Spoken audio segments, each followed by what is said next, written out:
+2 ഫിസിക്സിൽ റിപ്പീറ്റഡായിട്ട് വന്നിട്ടുള്ള previous year ക്വസ്റ്റ്യൻസാണ് ഞാനിവിടെ പറയാൻ പോകുന്നത്.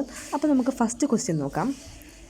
ഫസ്റ്റ് ക്വസ്റ്റ്യൻ എന്ന് പറയുമ്പം SI യൂണിറ്റാണ്. റെസിസ്റ്റൻസിൻ്റെ ആയാലും കപ്പാസിറ്റൻസിൻ്റെ ആയാലും ഇലക്ട്രിക് ഫ്ലക്സിൻ്റെ ആയാലും ഇതൊക്കെ കഴിഞ്ഞ വർഷങ്ങളിലൊക്കെ ചോദിച്ചിട്ടുള്ള SI യൂണിറ്റുകളൊക്കെയാണ്. അതൊക്കെ SI യൂണിറ്റുകൾ എല്ലാത്തിൻ്റെയും പഠിച്ചിട്ട് വേണം പോകാൻ.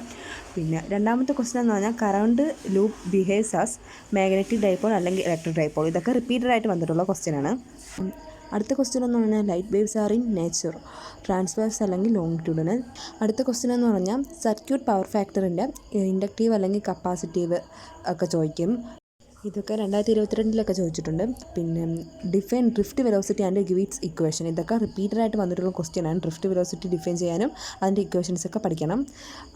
പിന്നെ വാട്ട് ഈസ് സ്റ്റോപ്പിംഗ് പൊട്ടൻഷ്യൽ, ഇതൊക്കെ പഠിക്കണം കേട്ടോ. ഇതൊക്കെ റിപ്പീറ്റഡായിട്ടുള്ളതാണ്. പിന്നെ what is an intrinsic semi conductor, പിന്നെ സ്റ്റേറ്റ് കോസസ് ലൈൻ മാഗ്നറ്റിസം, അതൊക്കെ ചോദിച്ചിട്ടുണ്ട്. അത് കഴിഞ്ഞതിൻ്റെ എല്ലാ വർഷവും കൂടുതലും ചോദിച്ചിട്ടുള്ള ക്വസ്റ്റ്യനാണിത്. പിന്നെ ഇക്യു പൊട്ടൻഷ്യൽ സർഫസസ്, അതിൻ്റെ ഡെഫിനേഷനും എക്സാമ്പിളൊക്കെ പഠിക്കണം. അതൊക്കെ റിപ്പീറ്റഡാണ്.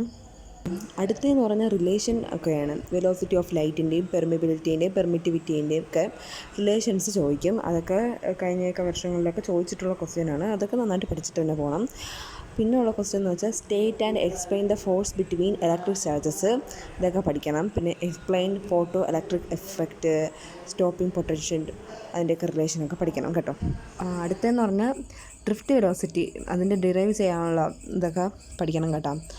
ഇപ്പോൾ അതിന് റിലേറ്റ് ആയിട്ടുള്ള കറണ്ടിൻ്റെയൊക്കെ പഠിക്കണം. പിന്നെ കപ്പാസിറ്ററിൻ്റെ questions, combination or charge voltage relations ഒക്കെ പഠിക്കണം. റിപ്പീറ്റഡാണ്. അടുത്ത ഡിറൈവ് എന്ന് പറഞ്ഞാൽ മാഗ്നറ്റിക് ഫോഴ്സ് ആൻഡ് മൂവിങ് ചാർജിൻ്റെയൊക്കെ ഡിറൈവ് ആണ്. അത് 2022-23 ചോദിച്ചിട്ടുള്ള ക്വസ്റ്റ്യനാണ് കേട്ടോ. നന്നായിട്ട് പഠിച്ച് പോകണം കേട്ടോ. അടുത്തതെന്ന് പറഞ്ഞാൽ ആൾട്ടർനേറ്റിംഗ് കറണ്ട്, അതിൻ്റെ ഫേസ് ഡിഫറൻസും RMS റിലേഷൻസൊക്കെ പഠിച്ച് വെച്ചിട്ട് പോകണം. ഇതൊക്കെ 2022-23 ചോദിച്ചിട്ടുള്ള ക്വസ്റ്റ്യനാണ്. അടുത്തതെന്ന് പറഞ്ഞാൽ പിന്നെ lens formula plus numerical applications, ഇതൊക്കെ പഠിക്കാൻ കേട്ടോ. അതൊക്കെ 2022-23 ചോദിച്ചിട്ടുള്ള ക്വസ്റ്റ്യനാണ്. അപ്പോൾ ഇത്രയേ ഉള്ളൂ. Thanks for watching.